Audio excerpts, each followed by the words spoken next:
वजह से वो जीवन भर गलत जीवन दृष्टि का शिकार रहेंगे और वो गलत जीवन दृष्टि उनको जीवन भर भटकाती रहेगी।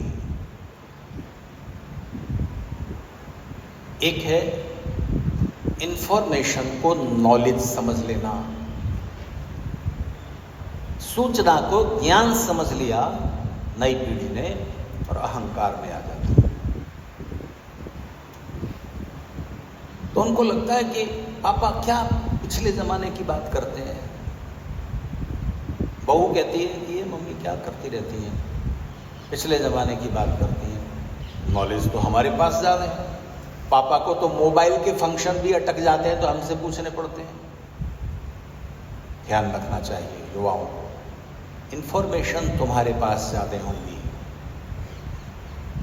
अनुभव एक्सपीरियंस बड़ों के पास मिलेगा। तुम्हें जिंदगी के रूल्स ज़्यादा पता हो सकते हैं, एक्सेप्शंस जानना चाहो तो बड़ों के पास बैठना।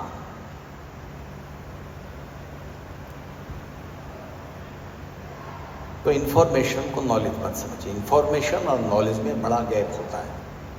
इंफॉर्मेशन को नॉलेज में बदलना पड़ता है।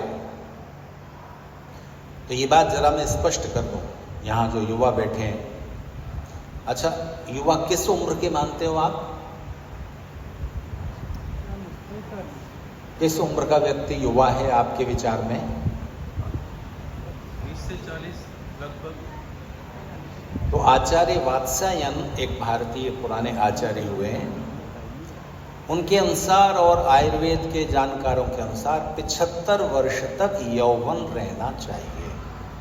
मैं समझता हूँ इस दृष्टि से आप सब युवा ही हैं, कोई एक आदि होंगे अपवाद, ठीक है।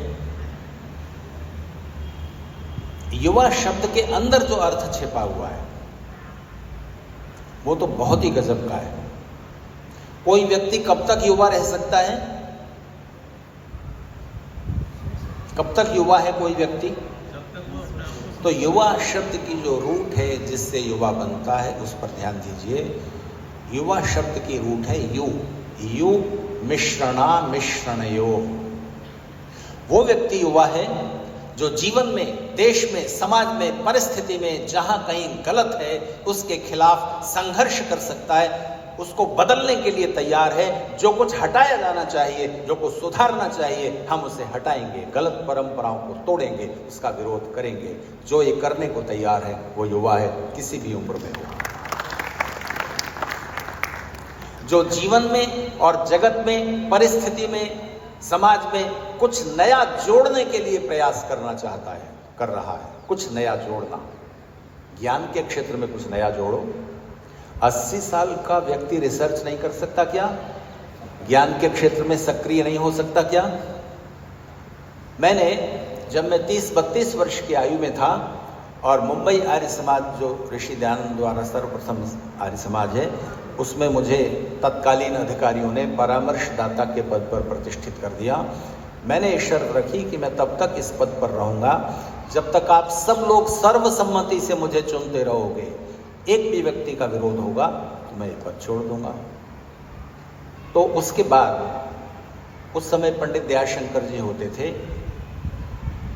उस पद पर बैठने से पहले मेरे मन में एक विचार आया कि सोचो, अगर ऋषि दयानंद के समय में ये रिकॉर्डिंग की साइंस होती, तकनीक होती, तो उनका वीडियो हमारे पास होता तो हम स्क्रीन पर देख सकते कि ऋषि दयानंद का व्यक्तित्व कैसा भव्य था, कैसा वो भाषण देते थे, कैसी उनकी आवाज़ थी, भाषण देते हुए उनके चेहरे की और हाथों की मुद्राएं क्या होती थी। स्वामी श्रद्धानंद के समय में होता, उस समय तकनीक नहीं थी, इसलिए आज हम उनके विचारों को लिखित रूप में पढ़ सकते हैं। तो जब मैं 30-32 वर्ष का था तो उस समय VHS वीडियो कैसेट आती थी इतनी बड़ी, उन पे रिकॉर्डिंग वीडियो हो जाती थी और फिर VCR होता था, वीडियो कैसेट रिकॉर्डर, उस पर चला के और स्क्रीन पर आप देख सकते थे। तो मैंने सोचा कि अब ये तकनीक है तो अभी जो विद्वान हैं तो जो भाषण दे सकते हैं उनका भाषण नहीं दे सकते, देने की इच्छा नहीं तो इंटरव्यू रिकॉर्ड कर लिए जाए। तो मैंने युधिष्ठिर जी, मीमांसक आचार्य, वैद्यनाथ जी, पंडित बिहारी लाल जी शास्त्री, शिव कुमार जी शास्त्री, उस समय के जो बड़े बड़े विद्वान थे, 30-35 लोगों की मैंने उस शहर में जाकर उनकी अनुमति लेके वीडियो रिकॉर्डिंग की। फिर मैं एक बड़े विद्वान के पास पहुंचा जिनका नाम था गुरुदत्त। कौन से वाले?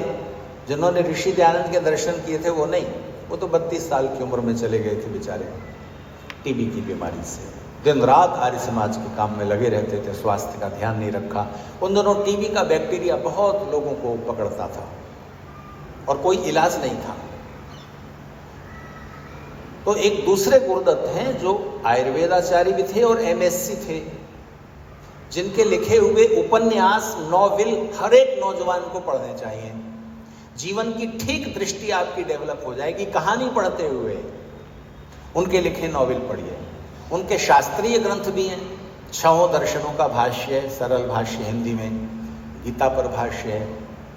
और उनकी एक किताब हर एक को पढ़नी चाहिए, विज्ञान और विज्ञान, विश्व देवा। ये साइंटिफिक किताबें हैं, साइंस, मॉडर्न साइंस और एंशिएंट साइंस, दोनों की तुलना करते हुए उन्होंने किताब लिखी।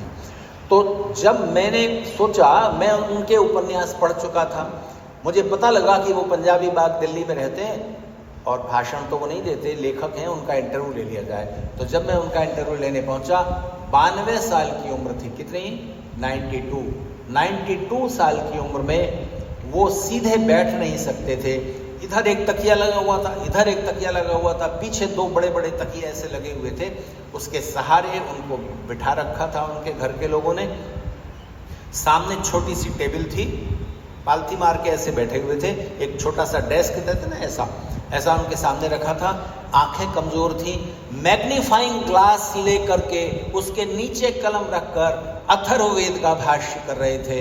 मरने से पहले मैं अथर्ववेद का भाष्य कर जाऊं, क्योंकि ऋषि दयानंद ने अथर्ववेद पर भाष्य नहीं कर पाए। अथर्ववेद का भाष्य करने में जो आदमी 92 साल की उम्र में मैग्नीफाइंग ग्लास के सहारे लिख रहा है, घोर पुरुषार्थ में लगा हुआ है, वो युवा है। ये होती है यौवन की सही दृष्टि।